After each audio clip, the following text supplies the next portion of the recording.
కలుగును గాక. హల్లెలూయా. ధన్యత ఇచ్చిన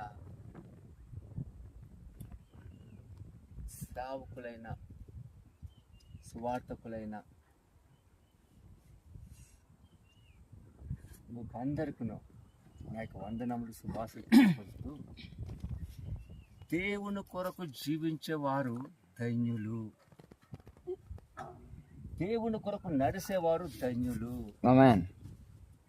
దేవుని కొరకు నేను ఏమి చెయ్యాలి, దేవుని కొరకు నా జీవితంలో నేను ఏమి చెయ్యాలి, ఏం చేస్తే నా జీవితానికి ఆశీర్వాదకరం, నేను ఏమి చేస్తే నా బ్రతుకు తీయతనము అని ఎవరైతే దేవుని కొరకు నిలబడాలని ఆశపడుతుంటారో, ఆశపడిన ప్రాణాన్ని తృప్తిపరిచే దేవుడు